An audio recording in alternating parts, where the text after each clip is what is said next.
Les retours de congés sont régulièrement présentés dans la presse et sur Internet comme l'occasion idéale de se faire une petite cure détox. Vous savez, on rentre de vacances, voilà, bien sûr. Détox. Des petites tisanes, des régimes détoxifiants. Est-ce que tout ça fait du bien à notre corps? Est-ce que ces régimes tiennent leurs promesses? Florian, c'est la question sur laquelle vous vous êtes penché aujourd'hui. Vous êtes donc plongé dans les études qui sont intéressées au phénomène détox. Exactement. Alors, juste une précaution avant de commencer.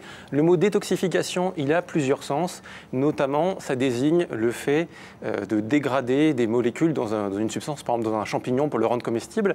Là, on n'est pas du tout sur ce sujet-là et on va bien donc parler de détox. Notre détox, nos cures détox, vous l'avez dit, eh bien, ça promet de drainer hors de notre corps des substances généralement issues de l'alimentation qui s'accumuleraient dans nos viscères ou dans notre sang, dans nos graisses.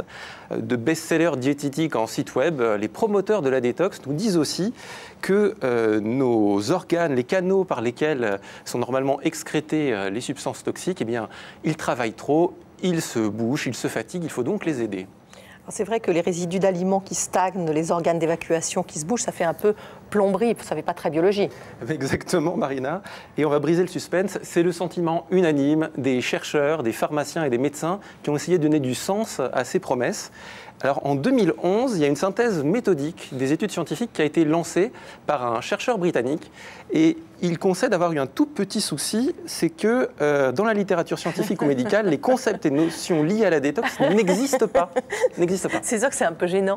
Alors, on trouve bien, publié dans certaines revues, des travaux de recherche sur la détox, sauf que ça se contente de suivre des personnes qui font ce régime sans jamais comparer à un groupe témoin, sans jamais essayer de quantifier quoi que ce soit. On n'a absolument rien de sérieux à se mettre sous la dent. Et par dépit, notre chercheur, il s'est rabattu sur la littérature grand public, les best-sellers justement, oui, qui parlent de ça, et pour essayer de décortiquer les affirmations qui y sont faites dedans. Et en premier lieu, celle selon laquelle les organes responsables de l'élimination des déchets, que ce soit les poumons, que ce soit la rate, que ce soit... Donc c'est le travail. Voilà, le foie, les reins, tout ça. Eh bien, selon ces livres, ces organes ne peuvent pas faire leur travail tout seuls. Il faudrait les booster. Alors on va être très clair, lorsque ces organes ne peuvent plus faire leur travail, eh bien, c'est pas juste comme si quelques dossiers s'accumulaient sur leur bureau, ils passent tout de suite en état de gros burn-out, un dysfonctionnement rénal ou hépatique, c'est une intoxication rapide de l'organisme, ça peut conduire, ça conduit à l'hôpital, et voire à la mort, faut le dire. Donc, pour le faire clairement, si vous n'êtes pas présentement en train d'aller très mal, c'est que ces organes fonctionnent tout à fait correctement. Donc ça veut dire que lorsque le corps a besoin d'un coup de main, c'est qu'il va très mal. C'est par exemple, on en parlera demain dans l'émission, le saturnisme, où là il faut intervenir. Intoxication plomb. Ouais, intoxication plomb, merci Marina. Où il faut intervenir vite avec des médicaments. Voilà, et justement pour ces situations extrêmes, on connaît des processus chimiques spécifiques qui vont, en l'occurrence pour le plomb, permettre d'agglomérer ce plomb pour qu'il soit excrété. Mais soyons clairs, hors de des situations vraiment très spécifiques, dans des cas cliniques très particuliers, il n'y a à ce jour aucune étude scientifique qui a identifié de substances, de plantes, de tisanes ou de régimes dont l'organisme aurait impérativement besoin pour se débarrasser d'une substance qui lui serait nuisible.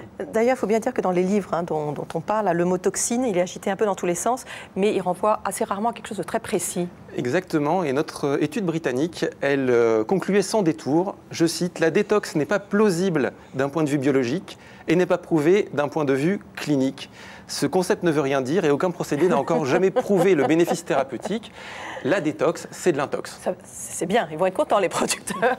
La détox, c'est de l'intox. On pourrait changer tous les petits mots détox sur les produits que vous avez à côté de vous en mettant intox à la place. On va prendre un petit exemple.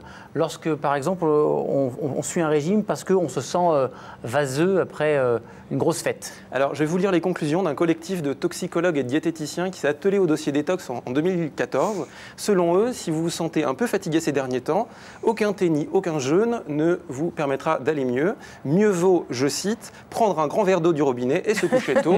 L'eau, ça, et du temps, ce sont les seuls ingrédients nécessaires pour réaliser les prouesses que prétendent réaliser les cures détox. Et un gros avantage, c'est que c'est gratuit. Oui, parce que la détox, quand même, ça soulage nettement le portefeuille et ça enrichit les producteurs. Voilà, alors j'aimerais justement finir sur un point important. Bon, les tisanes hors de prix, les allégations thérapeutiques farfelues, on pourrait se dire, bon, c'est pas grave, ça n'est jamais qu'une tisane. Mais cette idée dingue que nos organes pourraient être surbookés, pourraient être incompétents, ça alimente un commerce qui est particulièrement douteux. Alors je vais vous donner quelques exemples.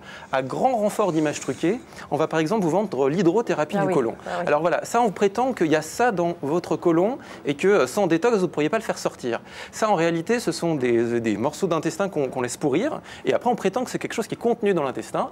Alors l'hydrothérapie du côlon, laver le côlon à grandes eaux, ça peut bouleverser l'équilibre biochimique de votre intestin, vous pouvez avoir une perforation du côlon, enfin, bref, et en plus c'est inutile, ça ne sert absolument à rien. On vous propose aussi des bougies à faire couler dans vos oreilles ou des bougies pour faire ressortir les toxines de vos oreilles. Alors là, pareil, ça ne sert à rien. Vous avez des risques pour vos tympans, mais bon, pourquoi pas. On vous propose des séances de transpiration. Alors, il faut bien le dire non plus. Enfin aussi, il n'y a pas de toxines qui se cachent dans les pores de votre peau et qui attendent les grandes eaux pour sortir. Ça se fait en continu. Tu fais bien la petite toxine. Oui, je fais bien la petite toxine. Je donne Une bonne tête de toxine. D'accord. Ça va se régler après, ça. On vous propose aussi des bains de pieds très spéciaux qui permettent aux toxines de sortir de la plante de vos pieds. Ah oui. Alors vous voyez, c'est radical. Il y a des gens qui ont fait l'expérience sans mettre les pieds dedans, ça change de couleur pareil. Parce qu'en fait, ces appareils-là sont conçus pour cracher leur propre rouille et vous faire croire que ce sont des toxines qui sortent. C'est énorme. C'est fabuleux. Mais J'adore. comment ça se fait qu'il y a des gens qui arrivent à... Enfin, on ne peut pas acheter ça. Enfin, vous savez très bien qu'en passant 15 Parce qu'on minutes vous sous la fait le douche... test, on vous met les pieds dedans et cet appareil est censé faire ressortir grâce à un système d'ions et de... Bon, bref. Non, les promesses, ça marche toujours. Les promesses marchent toujours. Et j'aimerais juste conclure, c'est que certains vendent les traitements chimiques contre le saturnisme, ces fameux traitements chimiques contre les métaux lourds dont on parlait tout à l'heure, mais hors des cas d'intoxication avérée, sachant que contrairement à ce qu'ils prétendent, il n'y a aucun bénéfice thérapeutique qui n'a jamais été prouvé scientifiquement. On trouve pourtant des citations dans leurs pages de publicité. Toutes ces études-là ne prouvent absolument pas ça et ça peut être particulièrement dangereux. Donc il faut faire vraiment attention. En Merci conclusion, on rappelle donc que ceux qui ont besoin vraiment d'être aidés pour éliminer des toxines, ils sont à l'hôpital. Les autres, gardez votre argent surtout.